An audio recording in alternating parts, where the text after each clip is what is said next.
Hey everybody, Fred Richani, TSC, your home for pro wrestling news, updates, interviews, and everything in between. If you're new here, please consider subscribing. I'm testing out this new streaming setup I got. I figured what better way to test it out than to hop on and talk a little bit about NXT TakeOver Portland, which just took place about 24 hours ago. You might be wondering, why didn't I recap this at the time? Well, it was actually my 31st birthday, so I was celebrating it. I was hanging out with the fam, so, family time takes precedence over wrestling time, but I had a chance to catch up on the card from top to bottom. Action-packed as always, as you would expect for NXT TakeOver, but there was some good, there was some bad, and there was some ugly, and I would like to recap it for all of y'all today. So, let's start from the top. The humongous news that we have that Ciampa and Gargano are going to feud pretty much forever. So what happened was Tommaso Ciampa finally got his hands on Adam Cole, finally got his hands on the NXT Championship, but not in the way you thought. You see, he beat the hell out of Adam Cole, took his best shot, took the last shot, took the freaking Panama Sunrise Canadian Destroyer, took everything, including the kitchen sink, kicked out of everything, but unfortunately, the referee got bumped. And then the Undisputed Era made their way to the ring. Now, a lot was going on, of course, because it was my birthday, but to the best of my recollection, I didn't see Velveteen Dream. Isn't Velveteen supposed to be feuding with Roderick Strong? That was weird.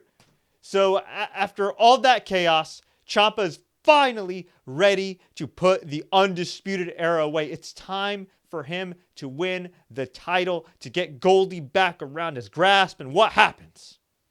His old pal, Johnny Gargano, comes out, takes the NXT Championship, looks like he's going to hand it to Ciampa, his former DIY partner. These two have reconciled over the last year, or so we thought, until, boom, he hits Ciampa in the dome. Adam Cole gets the pin. 1, 2, 3. And thus continues the story of Ciampa's NXT title chase. Woe is me.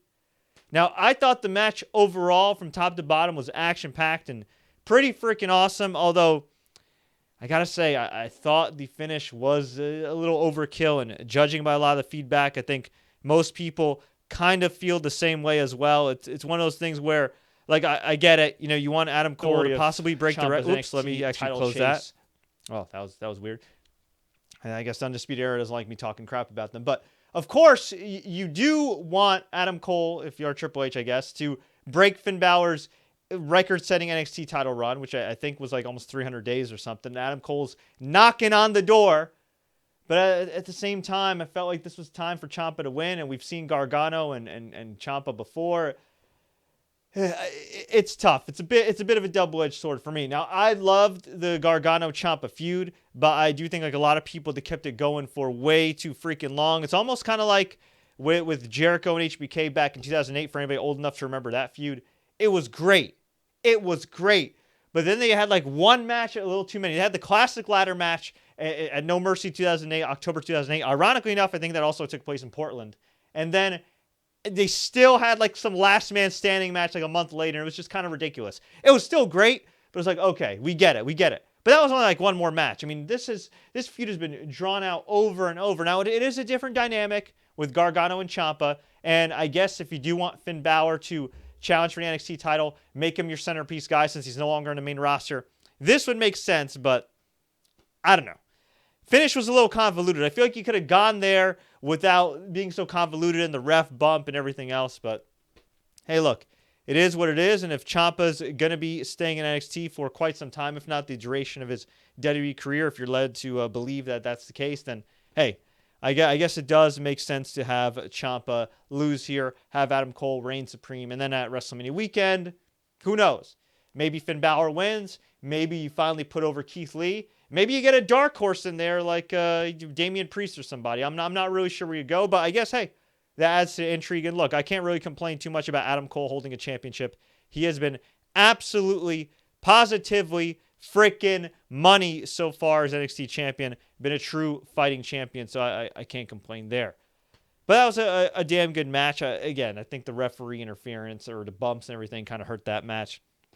We had the opener, which was Keith Lee defeating Dominik Dijakovic to retain the North American Championship. I love this match. I get that some people may not like this match because of the overall sheer wackiness of seeing these giant dudes do flips, do hurricanranas, all kinds of crap, popping back up, but you got to keep it real here. Keith Lee has been waiting ages to get his shot. He's had a breakout period these last couple of months after pretty much being on ice in some storage warehouse in Florida, not being used at all. And same thing with Donovan Dijakovic, or Dominik, whatever the hell his name is, Donovan Dijak. Dijakovic, even worse, because he got signed before Keith Lee, and he was practically on ice until Keith Lee came in, and he was on ice some more. So I get why these guys wanted to show out, wanted to ball out, and that they did. Keith Lee got the win here, and just a great match overall. I understand if people think it went a little too long, they did a little too much, but I really do think this was a great showcase, and you got to remember, these are two hungry dudes, and especially if you're Keith Lee already in your 30s, time's not totally on your side here, so you want to make the most out of this opportunity. We had Dakota Kai defeat Tegan Nox in a street fight. She had a little help from, I believe her name is Raquel Gonzalez, or actually now Raquel Gonzalez. She's like 6 feet tall, former basketball player, interfered on Dakota Kai's behalf. Poor Tegan Nox, who suffered through not one but 2 catastrophic knee injuries. She was thrown off the top rope onto the table, and she's so small that I guess the table wasn't gimmicked enough to break her fall, and she just fell splat, and her neck was just like this, and she was laying down like that. I mean, it looked brutal. Hopefully she's okay, but that did not look pretty in the moment. I got to say that for sure. But it was a pretty good match. I'd say by default, maybe the least exciting match of this whole 6-match card. But, I mean, overall, a damn good match and one of the better matches on any WWE main roster show. Finn Balor beat Johnny Gargano surprisingly clean. Finn Balor smashed him on the outside and then he hit the double foot stomp, hit the Bloody Sunday DDT to get the pin on Johnny Gargano. This was just a great, well-worked match. A little too long for my liking. I think that's a recurring theme of most of the matches other than the women's title match. I feel like they could have just trimmed it a little bit more, but at the end of the day, damn good match. Finn Balor got the win. At the time, it was very confusing to see Finn Balor get the win because in real life, Finn Balor accidentally gave Johnny Gargano a concussion, and Gargano's been out, and in storyline, he wants revenge on Finn Balor, and then he just loses here. So I guess it makes sense for Johnny Gargano to turn heel. Still think it might have been better if Gargano got the win just to give him some momentum, but you know what? If they are indeed going with Finn Balor versus Adam Cole again, if they're going to run that itch back, that makes sense. What didn't make sense to me was the NXT Women's Championship. Couple things. One, I thought Rhea Ripley, Bianca Belair had a hell of a match, and that was the one match where I felt like, man, I wish they had 5 more minutes because they were awesome. And they had great athleticism, great feats of strength. Rhea Ripley got the win by hitting a modified Riptide off the top rope. But, man, Bianca Belair has been so money, and I think she's been money for a long time. Her look, her overall improvement from the ring, starting from scratch. She did just the gear. She was rocking Black History in the Making gear during Black History Month. So, of course, she loses. Now, some people may say, that's not a big deal. Rhea Ripley's got momentum, blah, blah, blah. But Bianca has momentum, too. And the crowd was really behind Bianca. And if you've watched her in media interviews that she's been doing leading up to this show, she has been just an unbelievable company ambassador. And I saw Mark Henry tweet out, be patient, but Bianca Belair, her time's coming. And look, I have a lot of respect for Mark Henry. I've interviewed Mark Henry, really nice guy. All the stuff that he had to go through as a black man in this business, man, I don't envy him. And he really had to bust his ass, deal with a lot of backstage politics, people that were resentful of his contract, resentful of his Olympic background, resentful of him getting a big push. He was a big guy, and he overcame all of that. And of course, racism internally to become a World Heavyweight Champion and a WWE Hall of Famer, a legit Hall of Famer. But Mark, I got to respectfully disagree here when you say just wait for her time, because if I'm not mistaken, this was her 4th world title shot. She has lost all 4 of them. Squadouche, she won none of them. 0-4, got the Buffalo Bills special. On top of that, right, we've seen this before with another young, marketable black female star in Sasha Banks. And now she did get a chance to win the NXT Championship, had a signature run there, and had a nice run on the main roster, but it has left a lot to be desired. When you look at Sasha Banks in NXT in that legendary run, and then you look at what she's done on the main roster, I mean, she hasn't had any real title reign of note. One that hasn't lasted beyond like a month. One that hasn't had a successful title defense other than the women's tag team titles. Just pretty sad if you really look back at it. And nothing against Charlotte Flair, who I think is awesome, and Becky Lynch. But man, I don't know. I just wish they had some more diverse voices backstage that could sit down and be like, you know what? We should probably leverage this thing with Bianca Belair and with Sasha Banks. I mean, how do you sit down, look at how great Sasha Banks is, maybe the best women's performer top to bottom in the history of the company, and she has the connection with hip-hop and Snoop Dogg and showbiz and everything else, never mind the fact that she's talented and can get over on her own right. How do you look at her and say, you know what? We're gonna push Charlotte Flair more and this other girl more and this other girl more that could kind of fit our mold?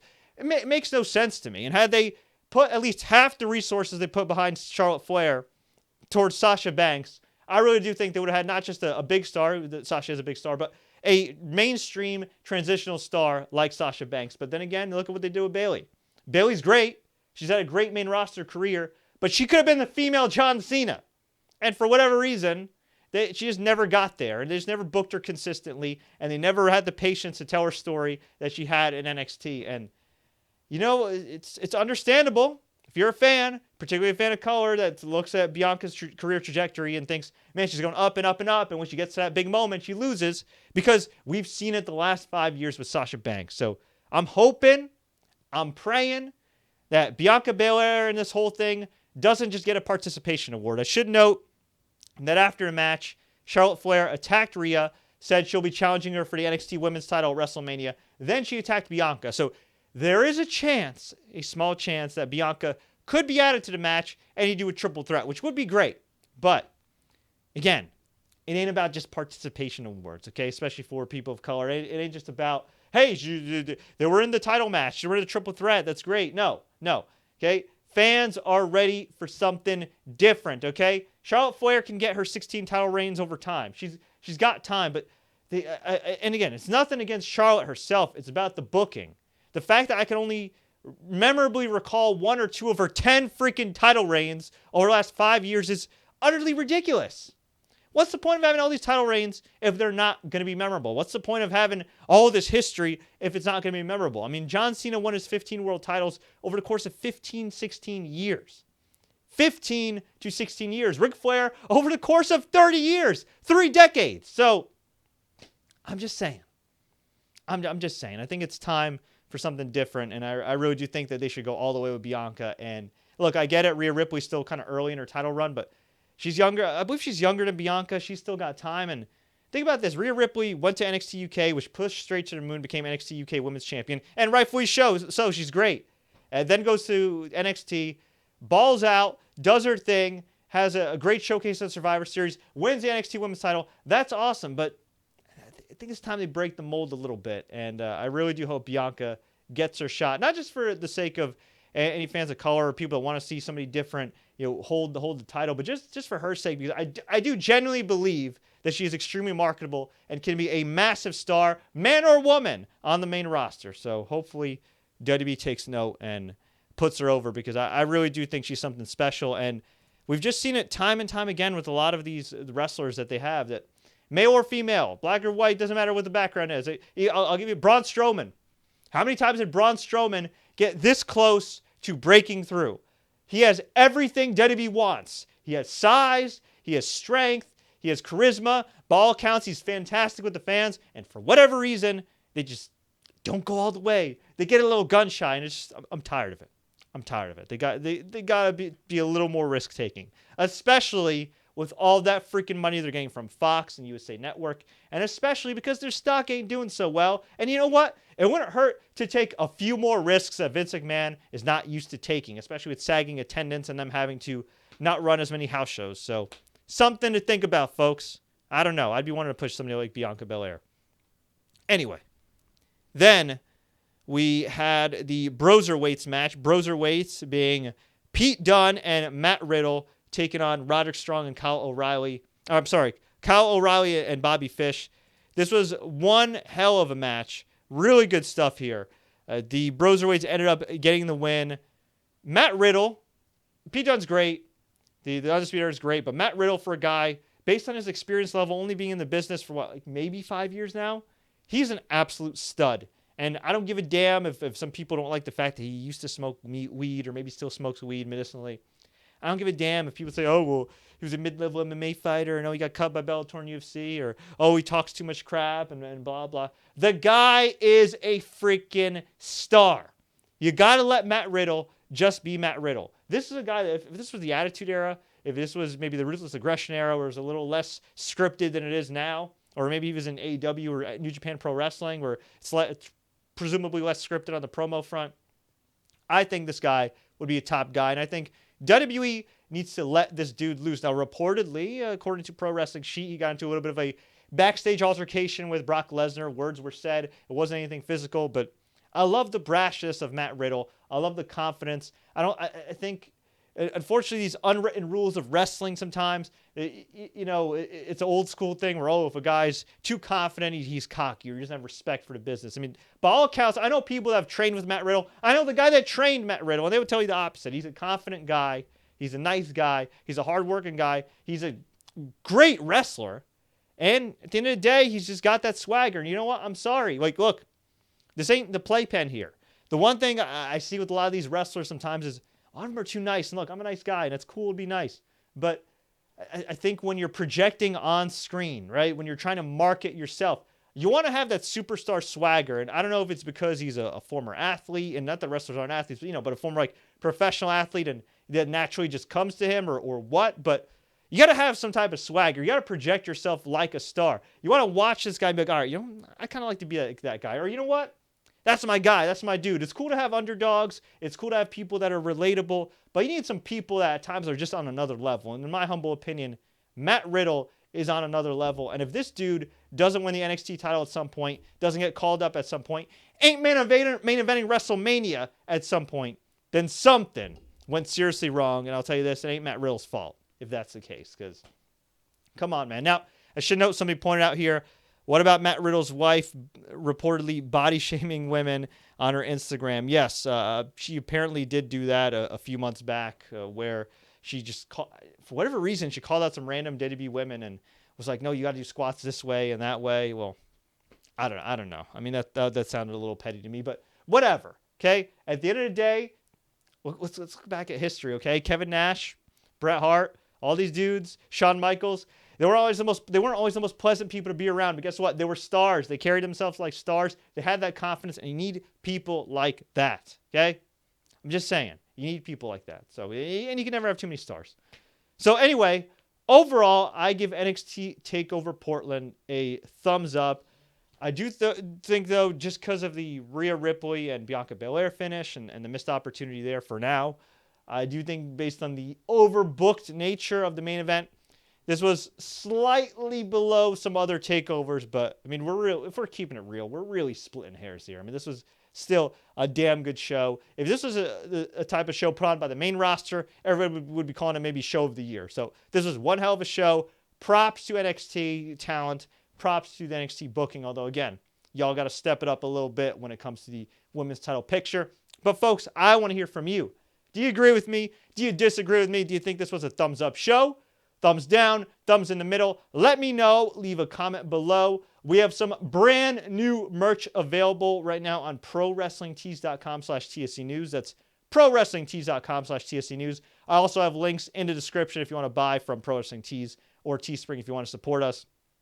I'll have a number of interviews coming up, including with ROH World Champion PCO, Pierre Carwillet, and WWE Hall of Famer, The Godfather. Also, down the road, I'd say something to look out for in a few months, I'm going to be unveiling possibly a new subscription tier specifically for wrestling fans, maybe through Patreon, maybe through another service, maybe directly through YouTube. But I know there's been a lot of people that have been asking me to do more wrestling content. As y'all know, I do a lot of NFL, a lot of NBA these days, a lot of baseball, but I still got love for my wrestling fans that brought me to the dance. So if you're somebody that would be interested in more wrestling content, let me know what you would like to see, and I'll see if we could work things out before WrestleMania time. But until then, folks, stay tuned for our WWE Super Showdown coverage. Stay tuned for our Elimination Chamber and, of course, WrestleMania coverage. And until next time, everybody, as always, enjoy the matches.